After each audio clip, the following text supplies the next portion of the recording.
It's a sitting week in Canberra, so let's bring in our political panel, National Senate Leader Bridget McKenzie and Labor MP Andrew Charlton.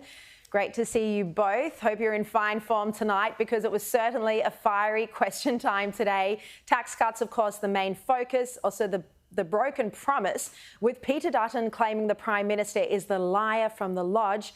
Andrew, this is a brutally effective slogan, isn't it? Well, Sharri, the most important issue facing Australian families is the cost of living. Families are worried about being able to pay the rent, being able to afford groceries. So the Prime Minister took a decision when he saw a better way to deliver more tax relief to more people. But if we want to talk about honesty and words and trust, your viewers need to know that just today, Peter Dutton has been saying out of one side of his mouth that these are terrible changes to the tax system, and out of the other side of his mouth, he's been saying that he will vote for them. That is the real duplicity in Australian politics today. Bridget, this is the main line of attack that we've heard from Albanese today, that, you know, the coalition has changed its mind on the tax policy and is criticising it, yet also supporting it. What's your response to this? You know, I think your viewers just saw the Prime Minister joking in question time about breaching faith with the Australian people. He promised 97 times that he was committed to the stage 3 tax cuts. He's done the backflip. And I think the public knows that whilst, of course, they need to be keeping more of their own hard-earned money, and we're always going to be the side of politics that backs lower, simpler and fairer tax system, 100% of Australians hate being lied to. And I think that's the great tragedy that Labor refuses to accept. They seem to think that they can get away with giving Australians more of their money back without significant tax reform to the bracket creep that's hurting Australians. And Andrew makes a great point. Australians are hurting. They're making decisions not to send kids to swimming lessons, ballet lessons, etc., whilst they struggle to pay mortgages. And that's because these tax cuts do nothing to actually address inflation. Labor's added $209 billion additional spending to their bottom line since coming to power, and that's exactly the wrong way to approach monetary policy. So I think Australians are going to welcome that relief, but will they trust this guy again? No way. Yeah. Sharri, Look, if I could just jump in here, because go ahead.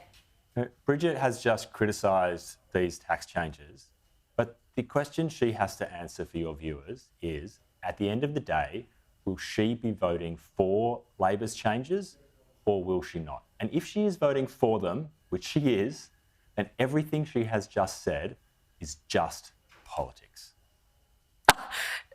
Bridget, very quickly. Andrew, sorry, Sharri, and I hate to do this, but Andrew, wants to play politics. I'll tell you what, they handed down a May budget. They handed down an October 22 budget. None of those budgets mentioned changes to the stage 3 tax cuts. They went to my EFO prior to Christmas. They could have actually announced this change then around their changes to monetary policy. They didn't. You know why? Because the only thing that's changed is a by-election in Dunkley, and this is actually the Prime Minister and the government have trashed their reputation to win a by-election in southeast suburbs of Melbourne. All right. Bridget, look, there's no doubt it's a broken promise for these tax changes. Let's move on to another controversial topic. The question. Tony Burke and the Prime Minister are pushing ahead with controversial legislation that's dubbed Right to Disconnect. This is quite fascinating legislation. It's an area that government doesn't usually intervene in. This is basically meaning that bosses can't contact workers after hours, and workers can actually contact the Fair Work Commission to get orders, formal orders, to stop their bosses from contacting them outside of official hours. You know, you wouldn't usually be seeing government setting legislation in an area like this. There has been a compromise, which is that employers can't be fined for breaches of the law. Andrew, look, you founded your own successful company. You'd be well aware of the pressures to respond to calls and emails outside of work. Do you think government should be intervening in business and how it operates like this? think it's about finding a reasonable balance. I mean, most people, I think, would agree that many of these new technologies like smartphones and other things have enabled us to have lots of great flexibility, which many of us enjoy and appreciate. But we have to make sure that these technologies don't mean that workers can't clock off at the end of the day and have some time to themselves and their family. So it's really just about finding a balance in response to a significant change in our workplaces. And that change is the ability of people to be contacted at any time. And we're finding the right balance to make sure that that change is a positive thing for people, for businesses and for workers.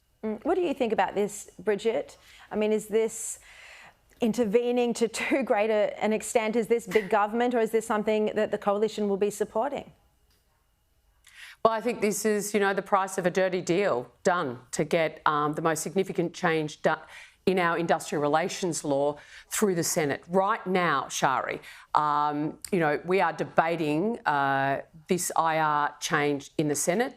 The government finally got the dirty deal with the Greens and Pocock this afternoon, so walked into the chamber, slammed on a motion to actually restrict debate tonight and restrict our ability to question the intricacies of this legislation because they've got the deal. And this is the price.